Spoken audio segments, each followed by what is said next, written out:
Tranquility, brought to you by Sahaj Mug.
Hello, good evening. Welcome to Tranquility. Living by the heart, it's the only way to live an enriched and beautiful life. We should learn, do our best to cultivate love and compassion. That's right. Love and compassion is at the core of heartfulness. Heartfulness needs to be practiced. But what exactly does it mean, practicing heartfulness? It cannot be done overnight. Then heartfulness must be the way of life or a lifestyle. Then I wonder, what is the difference between the heartfulness way of life and the day-to-day life that we're living? I enjoy going to good restaurants, playing a lot of good sports, or watching a lot of action movies. These are the heartfulness things which I enjoy the most. If you tune inwards, you will find that heartfulness is always present within you. You will know it when you feel it. Your heart will tell you. How to deal with incessant thoughts that disturb our minds. In our day-to-day lives, we have to deal with multiple problems that often create stress, fear, insecurity, distress, rivalry, and so many unwanted disturbances in us. It seems almost impossible to keep ourselves free from such things. In spite of our best efforts, this modern-day lifestyle leaves us, many a times, with uncontrolled thoughts and a disturbed mind. We feel a profound need for peace and calm at such times.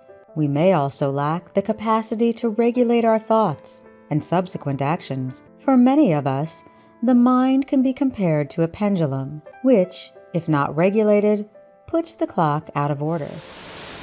Likewise, we too require a well-regulated movement of the mind. In general, we try to control the mind using restraint and force. That doesn't work in the long run. The mind only rebels further and with equal strength. Regulation of the mind is possible through proper heartfulness meditation practice. The appropriate method is considered to be that of meditating while staying unmindful of uprising thoughts.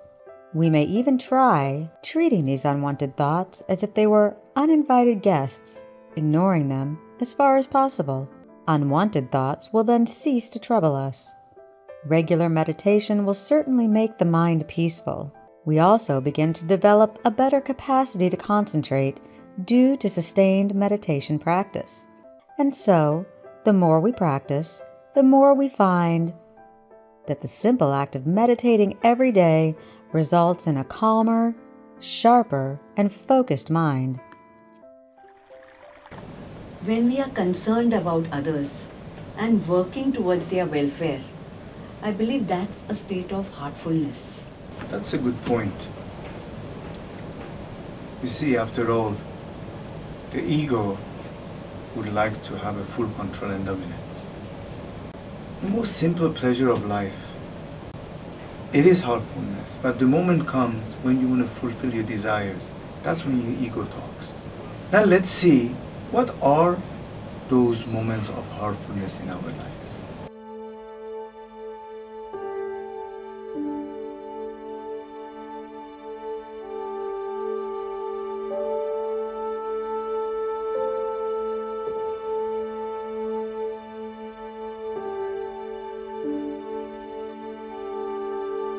Enjoying the scent of first rain. I just love it and want to soak in it. Relishing my favorite cuisine of food, watching action movies, and playing hyperactive sporting. I feel happy when I'm with nature. I'm gazing around the sky or listening to the birds. Watching a movie in the theatre, having a hearty laugh with my friends or family members, relishing good food, going out to a restaurant with my wife. Heartfulness moments are the best moments of our life. These are the moments we cherish the most. Rightly so. Heartfulness is reflecting in everyday simple pleasure of life. We can easily adapt that consciously in our lifestyle and the way we live in our life.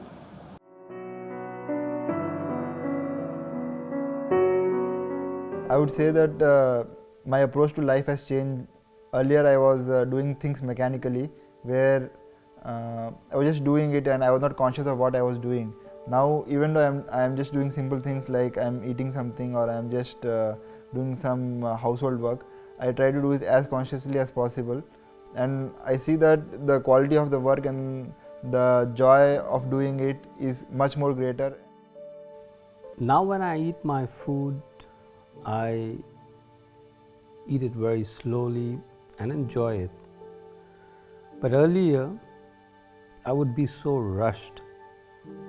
We should always remember that we are full-fledged human beings. And we should aspire to become more and more of human beings. Gradually, we should live by the heart in our day-to-day life. The heart with all its joys, with all its happiness, with all its compassion. Family, work, society, life in general provide you with a big test to improve yourself. You should treat your family, friends, and the whole of humanity with love. Your attitude should be gentle. Your speech should be soft and loving. When we are doing things just to reach the end result, then we are not living by the heart. When we enjoy the process and are one with it, then the heart is at play. True indeed. The ego looks forward for not to be at the moment but beyond the moment, as the heart is always at the moment. So let's look now for not so heartful moments in our lives. Any moment which is not all-inclusive is not a heartful moment. Where a husband and wife are on the dinner table but not really sharing the time together. They're on their phone all the times, like most husband and wives are nowadays. That's not really a heartful moment. I guess mind is always either in the past or in the future. It's either thinking about why certain things happened in a certain way in the past or what will happen in the future. Heart is nowhere in the equation when you're in your mind. Reactive fights and arguments at the workplace. I guess the mind has a lot to do with that. It wants to prove a point and to be right. The heart has nothing to do with it. I feel that I'm living within the confines of prison when I'm living by my mind. As if the four walls of time, they are like a prison. When we are physically present somewhere and the mind is elsewhere, that's not a moment of heartfulness. Look at so many houses, sometimes even us. The family is together, everybody is busy on their cell phones or social media. Distracted in listening and poor concentration and attention. That's not heartfulness. Definitely not. Anything which is not genuine cannot be real, cannot be heartfulness. Because the heart is very pure and real. Fake smile. You say what you don't mean. You mean what you don't say. Polite courtesy, which you don't mean it in your heart.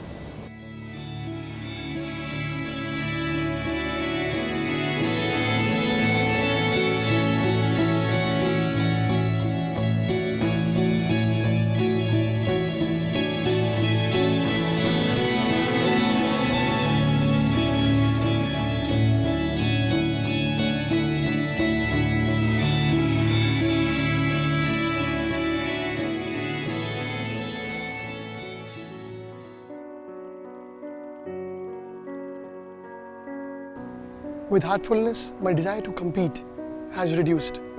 I feel more oneness, more in calm. So nowadays when I get back from the office and lying down in bed at night, my mind is not hither-thither. I'm one with myself. I sleep really well. I was always worried about my future.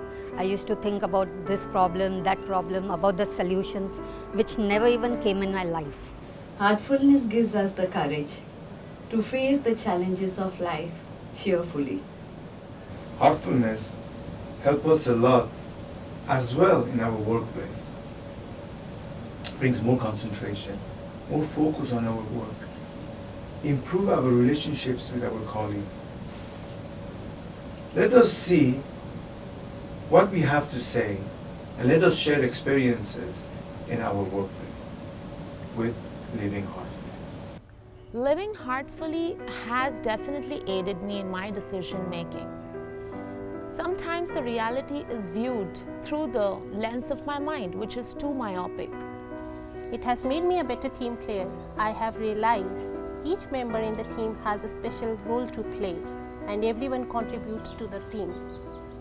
At the end of the day, it is more than the egoistic ambitions I hold. It is more to do with the project, the success of the project. How do I know I am changing as I do my meditation practice day after day? The heartfulness approach creates a deep and lasting change that is interesting to observe and record. There are several tools to monitor change. The easiest one to use is the personal journal. Let us note down all that we observe in our personal journal, from what happens during the practice to all that is related to it. Dreams, specific ideas or thoughts that come up, revelations, inspirations, all that we find important. When we read our personal diary, after a while, we may notice that we have changed. We do need to be patient though. Deep change can take time to manifest, just like all other transformation. When we read our diaries after a long period of time, we are often surprised to see the distance covered, how we have changed, how much we have discovered since, and how much our approach to life has changed. No matter how much we want to change, it is in our best interest to be gentle and kind towards ourselves in this matter. Heartfulness meditation is a natural process, allowing change to blossom from within. To focus on a negative tendency and expect for it to disappear right away might be counterproductive. Where focus goes, energy flows, so it is often in letting go that we allow the real change to happen. Writing in the diary and letting it rest there is a good way to shift focus from many unwanted things in life. We also need to be open-hearted. Let us not expect change in any specific area only. We could be surprised to see where change happens. We may experience change in a trait we were not even aware that we had. Our family and close friends are often the best witnesses to our change. Haven't so many of us chosen to start meditation after we saw the effects it had on our near and dear ones?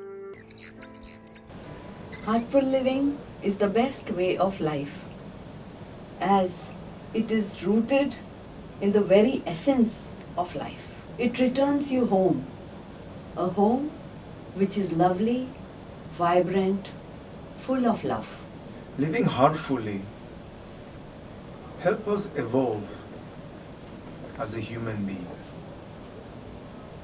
But yet, we are struggling to live heartfully. But we do sometimes get this glimpse of heartful living. Why are we not able to make this a permanent way of life? Why do we struggle with it? We will discuss this in the next episode. Good night and be well. See you same day, same time next week.